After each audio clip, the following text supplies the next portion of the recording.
All set? Ready to go? All right, everyone. Well, thanks for taking some time to join us today. Obviously, a very exciting time here at the University of Maine as we formally get a chance to introduce our next men's ice hockey head coach. To get things started, I'm going to hand it off to Director of Athletics, Ken Ralph. Thank you, Tyson. Feels good to be able to do that a little bit. I think everybody's looking forward to the day we can do that everywhere. I just appreciate everybody being here and joining us. It just feels great to have everybody here to welcome Ben Barr to the Black Bear family. And we think about family. Ben is certainly a family man, and I'm hoping Tara is watching the stream, his wife back in Amherst. Tara, we can't wait to have you up here along with Brooks, Isla, and Griffin. And we just can't wait to welcome you here and have you be a Black Bear. We covered a lot of ground on Wednesday with the first press availability, so we're not going to walk through that again. We'll, if you have individual questions later, happy to take those. But one thing I did want to mention is the feedback from the hockey community in response to Ben's hiring has just been remarkable.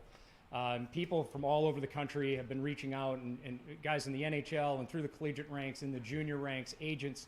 The outpouring of support for Ben and the program has just been fantastic, and it's great to see Maine hockey getting some attention nationally, and just appreciate everybody's comments and everybody's feedback. So that was great to see. I think everybody heard on Wednesday that Ben talked a lot about us being the most prepared team in college hockey, and in the interview he talked about attention to the smallest of details. And one of the comments he made was, if you don't pay attention to the details, you get frayed edges. And when you get frayed edges, that's when things start to unravel. And I've been thinking a lot about that comment, and I think there's a lot to that in terms of that preparation. And I think a lot of folks remember what happened at the University of South Carolina last weekend. Their president had a pretty significant faux pas during their commencement speech, and he accidentally, or he didn't attribute a quote from Admiral William McRaven that he used in his commencement address, and it applies, I think, pretty significantly to what we're doing. And it's entitled the Make Your Bed speech. And Admiral McRaven talked about, if you want to succeed, you need to start your day by making your bed. And the whole gist of the speech is, if you can't do the little things right, you'll never get the big things right. And when we talk about being prepared, that's what we need to put our attention on. We got to get the little things right so we can get the big things right. And that's something that Ben addressed beautifully in the process that we went through with the hiring. And speaking to our community and speaking to everybody who loves Black Bear hockey, we need to make sure we all band together to make sure this program succeeds. We need to provide the resources, the support, and some visionary guidance to make sure this program will excel. We need our community to rise up and commit to assisting in any way possible. And most importantly, we need our fans to fill the Alfond. We have to ensure that this is the most difficult place in Hockey East to play as a visiting team, because that's one of the ways that we're going to accelerate the process here, and the best way that our community can get involved in assuring the future of this program. We're only going to be as good as the effort we put into this, so we need to band together as a group and make sure this happens. So last night I had a wonderful dinner with Rick, Ben's dad, and really enjoyed getting to know him. And he regaled my wife and I with a story, and I wanted to share just a little piece of it here today. Ben was going to school at Shattuck St. Mary's, and like most high school hockey players in Minnesota, had been dragged around from showcase to showcase and different types of events. And a coach in the area talked to Rick and said, "You got to get your kid out to hockey night in Boston." And Rick was like, I don't know if he's been to all these different things. And he says, "Well, by the way, it's $500 to go." And then, do we go? Do we not go? And they hemmed and hawed about it a little bit, and finally decided, no, okay, we'll spend the $500. We'll go to hockey night in Boston. And at hockey night in Boston, he gets seen by a coach named Bill Cahill, who was the assistant coach at RPI at the time, who eventually offered Ben, who ended up going to RPI, who had an incredible career, was a 2-year captain, and it launched a career that now has him as head coach at the University of Maine. And Rick, I'm going to tell you, there's 2 things I know to be absolutely true. The first of which is you're never going to see that $500 again. the second is probably the best money you ever spent. And it gives me great pleasure to introduce the 5th men's hockey coach at the University of Maine, Ben Barr.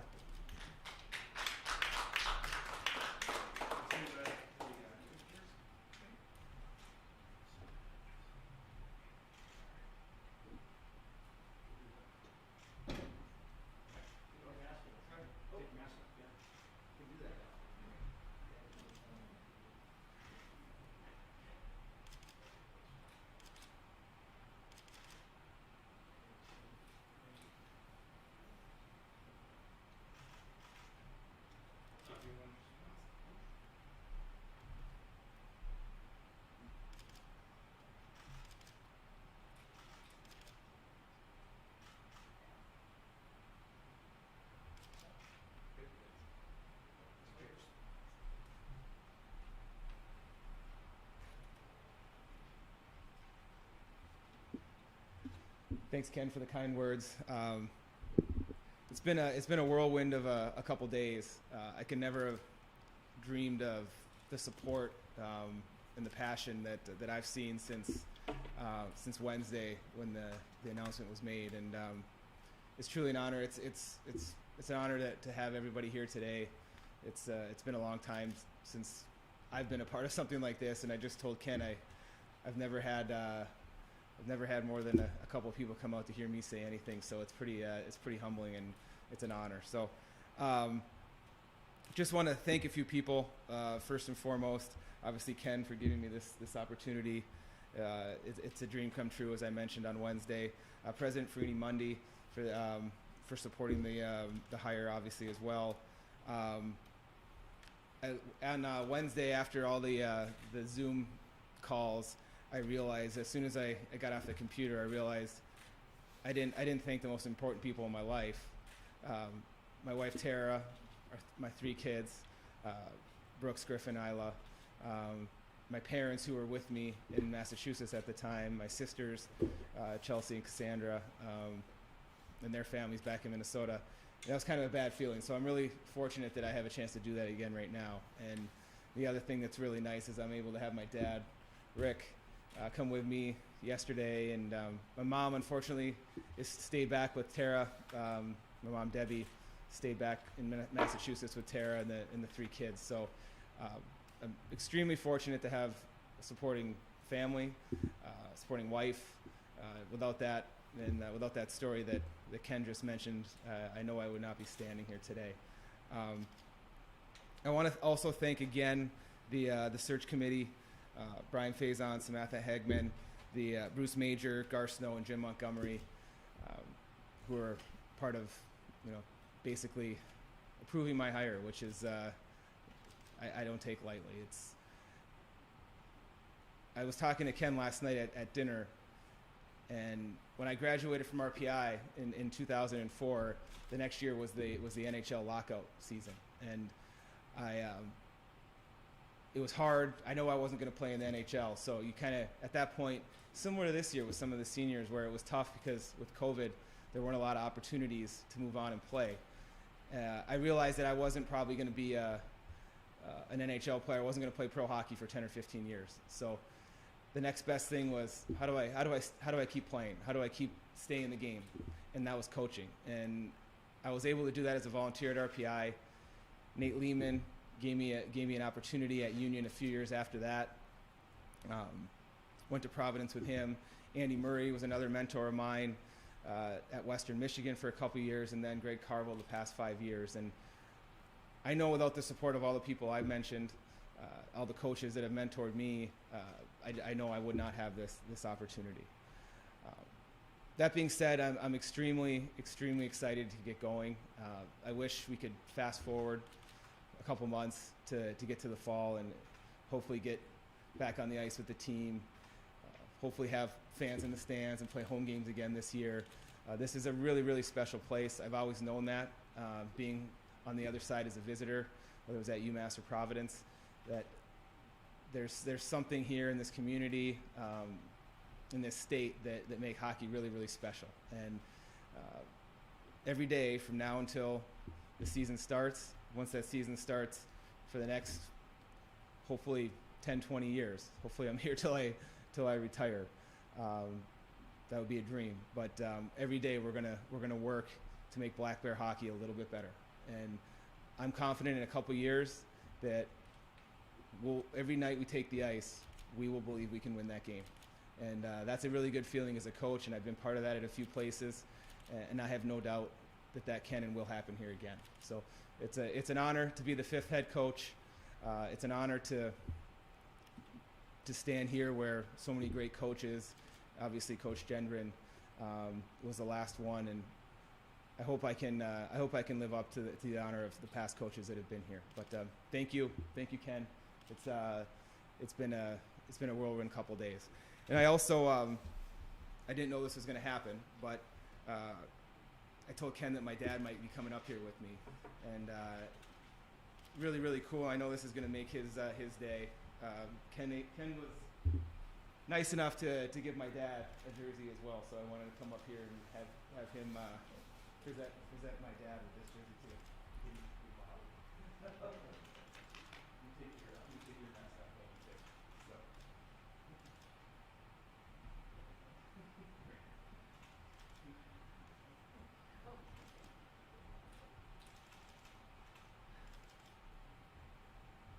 Good. Awesome. Thank you. Good. Yeah, that's that. So we will have some time after with Coach for some questions, but feel free if anyone has a question now. Coach is at the podium. We can take a couple questions right now. If you want to raise your hand, I can call you.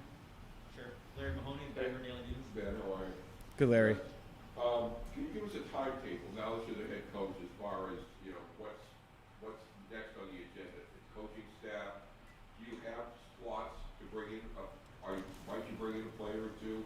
Just give us a timetable of what's going to happen here in the next month or so, please. Thank you. Yeah, I think staff is the biggest piece, and I've had great conversations with Ben and Alfie, and I think next week when all this settles down a little bit, I think I'll have more time to sort through that and make those calls, do some homework and get to that part. That's going to be a huge piece of our future, and making those decisions is really important to the team, to the players, and to everyone here. We do have I think we have room for 1 or 2 players if we want to. As I mentioned on Wednesday, I think sometimes the thought is, okay, we're going to go and we'll bring some players in that we can right now and see what we can. And I've been part of that in the past, and that's not always necessarily the right thing to do. So if there's another player or two that we think is a really good fit that can help us next year, we'll definitely explore that. I'm also not that may not happen as well. So those are things I just really have to dive into in the next month. As you said, I think that is going to be really important. Maybe help too, because you recruited kids, and there may be some kids out there that may not be as happy and have a relationship with you that may look into the portal also. Is that a possibility? I think it's with the new rules, everything's a possibility right now. So it's sometimes that's good and sometimes that's bad, and I think we have this transfer portal, and then in the new transfer rules where you don't have to sit out and you can one-time transfer. It's really easy to say, hey, come, I'll take this guy, that player, this student athlete, and I just don't. I think you have to. I think there has to be more into it. There has to be more legwork done. More. It has to be the right fit rather than just saying, okay, we're gonna change our whole roster or half our roster overnight because we can. So I think that's a little bit of a balancing act that we have to manage. Thank you. Mm-hmm. Any other questions? Eric Ellison, WABI. Ben, what was your wife's initial response when you told her you were moving to Maine? My wife is, as anyone that is in the coaching profession at this level probably realizes, is a saint. We've moved, I think this is our 4th time. So last time we moved was 5 years ago, and it was just us two. We moved from Michigan to Massachusetts, so that was, okay, we'll go, no problem. This time now we have 5, there's 5 of us instead of 2 of us.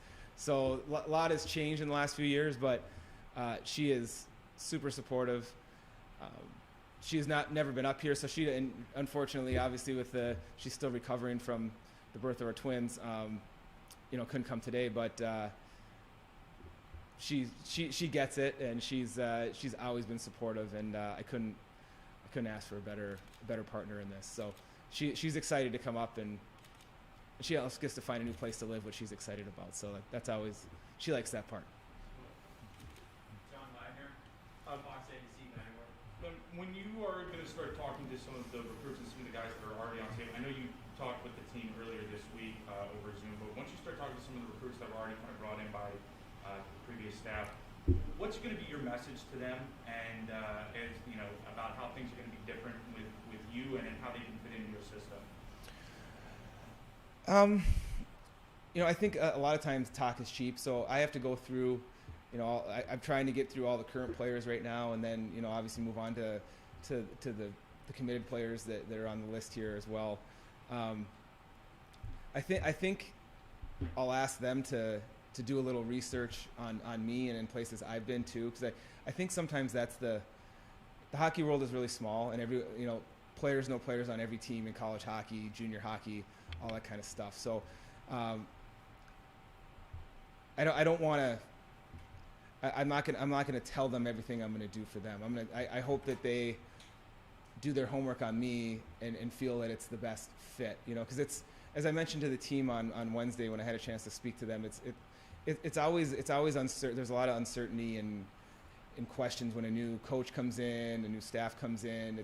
You kind of feel for the players because no one really knows what's going to happen. I just want them to know that there's not going to be any crazy turnover. There's not going to be, we're coming in and bringing a whole new team. That's not the way this. We have a really good culture in that locker room right now. I'm here to help each and every one of them reach their goals and to help them get better and help our team get better. So it's easy for me to say that.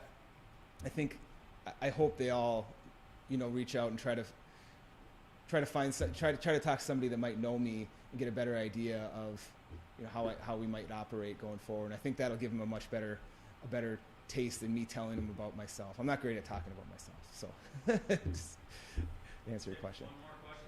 Sam Rogers, Youth Center.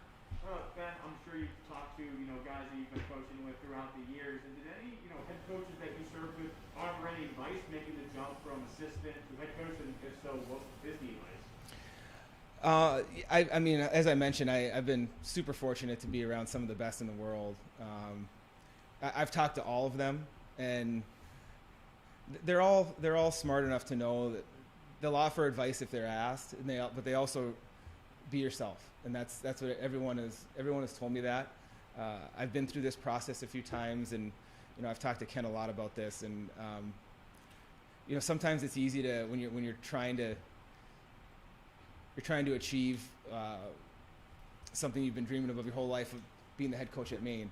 Sometimes it's easy to step out of your shoes and try to impress people, and everyone that I know that knows me is always just be yourself, and because being yourself is what has got you the opportunity even to be in this position. So that's been the most important thing that everyone's kind of said to me, and I take that seriously, and I think that's really helped me through this process.